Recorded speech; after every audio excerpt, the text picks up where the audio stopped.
সেই জ্ঞানটি কি? এই কালেমা বিষয়টা কি? এই কালেমাটি আল্লাহ এই মানব দেহের মধ্যে কোথায় রেখেছেন?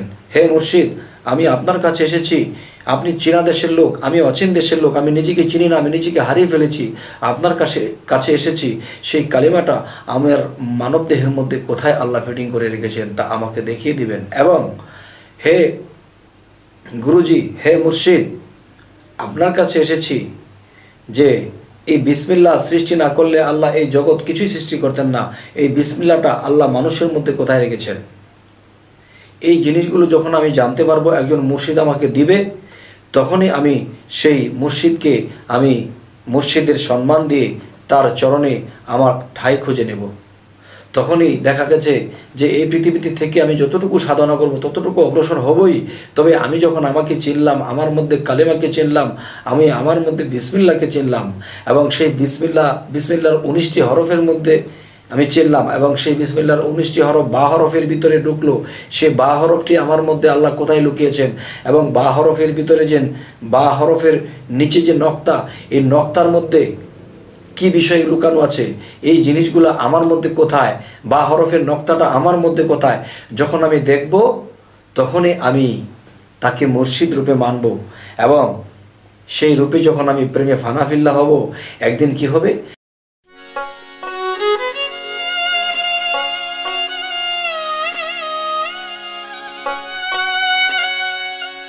হে জগতবাসী, আজ আমি শামীম আলী চিশতি আপনাদের সামনে একটি আলোচনা নিয়ে আসলাম। সে আলোচনাটি হলো যে আমরা এই পৃথিবীতে এসেছি আল্লাহর ইবাদত করব, আল্লাহকে ডাকব, কামাই রোজগার করব, বাড়ি গাড়ি করব, এরপরে একদিন কি হবে? ছেলেপেলেরা থাকবে আর আমরা একদিন মরব। তো আমরা একদিন মরব, তো এই বিষয়ে তো আমরা এই পৃথিবীতে আসিনি। যেমন আল্লাহ কোরআনে একটি জায়গায় বলেছেন যে আমি মানুষের মৃত্যু ও জীবন সৃষ্টি করিয়াছি পরীক্ষা করার জন্য। এখন আল্লাহর পরীক্ষা দিতে হলে আমাদের শিক্ষিত হইতে হবে। যেমন আমরা স্কুল কলেজে যদি আমরা লেখাপড়া করি, তখন দেখা যায় যে আমরা বৎসর পরে আমরা একটা ফাইনাল পরীক্ষা দিই। তো পরীক্ষা দিলে সে পরীক্ষাতে আমরা উত্তীর্ণ হই। তো এখন যে বিষয়টি হলো যে আমরা এই পৃথিবীতে এসেছি আল্লাহর পরীক্ষা দিতে। তো আল্লাহর পরীক্ষা দিতে আমাদের অবশ্যই শিক্ষা লাগবে। যেমন ওই স্কুল কলেজে পরীক্ষা দিতে হলে সারা বছর পরে ফাইনাল পরীক্ষাতে পাস করলে সে আবার উত্তীর্ণ হয়। তো আমরা এই পৃথিবীতে এসেছি, দেখা যায় আল্লাহর ইবাদত করব, কামাই রোজগার করব, হক হালাল বেঁচে চলবো, এটাই কি শেষ? না বাবা, তো এটাই শেষ নয়। এটা যদি শেষ না হয় তাহলে আমাদের কি করতে হবে? যেমন আল্লাহ তাআলা বলেছেন যে আমি এই পৃথিবী সৃষ্টি করেছি, যে এই পৃথিবীতে আমার সৃষ্টি আমি কি করে করেছি, কোন সৃষ্টি কিভাবে কি করেছি। আত্মা সৃষ্টি করেছি, এই আত্মা কেন সৃষ্টি করেছি এবং কি দিয়ে সৃষ্টি করেছি। তাহলে এই জ্ঞান সম্পর্কে আল্লাহ জানার জন্য নিষেধ করেন নাই যে তোমরা জ্ঞানী হও। তবে আমরা যখন জ্ঞানী হব, অল সাইড জ্ঞানী যখন হয়ে যাব, তখন আমরা পরীক্ষায় পাশ করতে পারবো। আর যখন পরীক্ষায় পাশ করব তখনই কিন্তু দেখা গেছে আল্লাহ উত্তীর্ণ করে দেবে এবং আল্লাহর রুহানি জগতে আমরা যেতে পারবো। তো আমরা এই পৃথিবীতে সৃষ্টি হয়ে এসেছি, কিন্তু আসছি কোথা থেকে, কোথায় আমাদেরকে আল্লাহ সৃষ্টি করে রেখেছিলেন, সেই জায়গাটির নাম কি? সেই জায়গাটির নাম হলো আলমে আরওয়া। আলমে আরওয়াতে আল্লাহ আমাদেরকে সৃষ্টি করে রেখেছেন এবং এই পৃথিবীতে পাঠিয়েছেন পরীক্ষার মঞ্চে। এই মঞ্চে আমার যেরকম অভিনয় হবে সেরকমই আমার উত্তীর্ণ বিষয়টা হবে।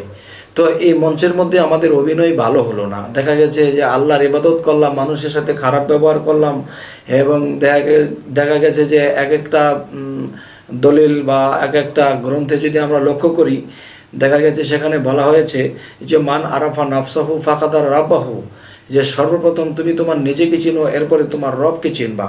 এখন আমার নিজেকে চিনবো, নিজেকে চিনলে আমার রবকে চিনবো। তাহলে আমি কে? আমার পরিচয় কি?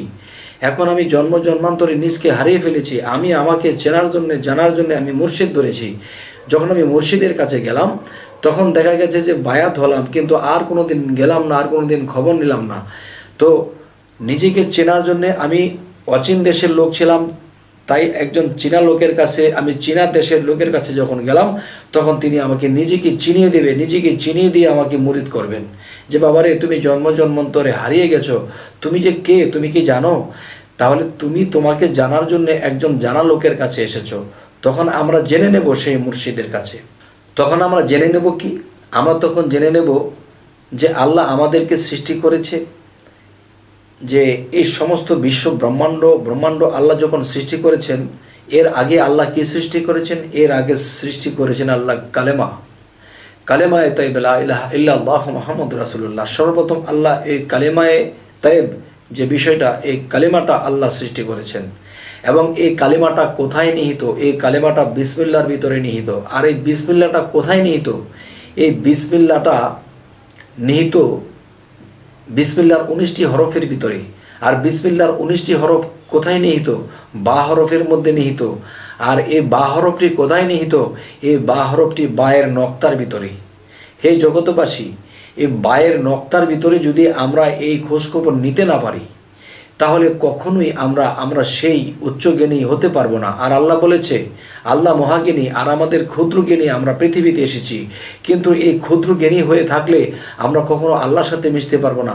তখন মহাজ্ঞানের সাথে বা মহাশক্তি বা সর্বশ্রেষ্ঠ যিনি শক্তিমান, সর্ববিষয়ে সর্বশক্তিমান যিনি, তার সাথে যদি আমাদের মিশতে হয়, তাহলে আমাদের কি করতে হবে? আমার সেই জ্ঞান লাভ করতে হবে। সেই জ্ঞানটি কি? এই কালেমা বিষয়টা কি? এই কালেমাটি আল্লাহ এই মানব দেহের মধ্যে কোথায় রেখেছেন? হে মুর্শিদ, আমি আপনার কাছে এসেছি, আপনি চীনা দেশের লোক, আমি অচীন দেশের লোক, আমি নিজেকে চিনি না, আমি নিজেকে হারিয়ে ফেলেছি, আপনার কাছে এসেছি। সেই কালেমাটা আমার মানব দেহের মধ্যে কোথায় আল্লাহ ফিটিং করে রেখেছেন তা আমাকে দেখিয়ে দিবেন। এবং হে গুরুজি, হে মুর্শিদ, আপনার কাছে এসেছি যে এই বিসমিল্লাহ সৃষ্টি না করলে আল্লাহ এই জগৎ কিছুই সৃষ্টি করতেন না। এই বিসমিল্লাহটা আল্লাহ মানুষের মধ্যে কোথায় রেখেছেন? এই জিনিসগুলো যখন আমি জানতে পারবো, একজন মুর্শিদ আমাকে দিবে, তখনই আমি সেই মুর্শিদকে, আমি মুর্শিদের সম্মান দিয়ে তার চরণে আমার ঠাঁই খুঁজে নেব। তখনই দেখা গেছে যে এই পৃথিবীতে থেকে আমি যতটুকু সাধনা করব ততটুকু অগ্রসর হবই। তবে আমি যখন আমাকে চিনলাম, আমার মধ্যে কালেমাকে চিনলাম, আমি আমার মধ্যে বিসমিল্লাহকে চিনলাম, এবং সেই বিসমিল্লাহর 19টি হরফের মধ্যে আমি চিনলাম, এবং সেই বিসমিল্লাহর 19টি হরফ বা হরফের ভিতরে ঢুকলো। সেই বা হরফটি আমার মধ্যে আল্লাহ কোথায় লুকিয়েছেন, এবং বা হরফের ভিতরে যে বা হরফের নিচে যে নক্তা, এই নক্তার মধ্যে কি বিষয় লুকানো আছে, এই জিনিসগুলো আমার মধ্যে কোথায়, বা হরফের নক্তাটা আমার মধ্যে কোথায়, যখন আমি দেখব, তখনই আমি তাকে মুর্শিদ রূপে মানব। এবং সেই রূপে যখন আমি প্রেমে ফানাফিল্লা হব, একদিন কি হবে? একদিন আমরা সেই আলমে আরতে যাব। সেখান থেকে আল্লাহ বাছাই করে আমাদেরকে যেখানে দেওয়ার আল্লাহ সেখানে দেবে। তবে চাই না মুর্শিদের কাছে, যাই না আল্লাহর কাছে, চাই না রাসূলের কাছে, চাই না বেহেশত, চাই না দোজখ, চাই তোমার হুব্বে দিদার। যদি তোমাকে আমি পাই, তাহলে হয়ে যাব আমি পার, আমার আর চিন্তা থাকবে না এই জগত মাঝে। হে জগতবাসী, আজ এই কথাগুলো বলেই রাখবো। সকলেই ভালো থাকবেন। আমাদের চ্যানেলটি যদি আপনাদের কাছে ভালো লাগে, তবে অবশ্যই সাবস্ক্রাইব করুন।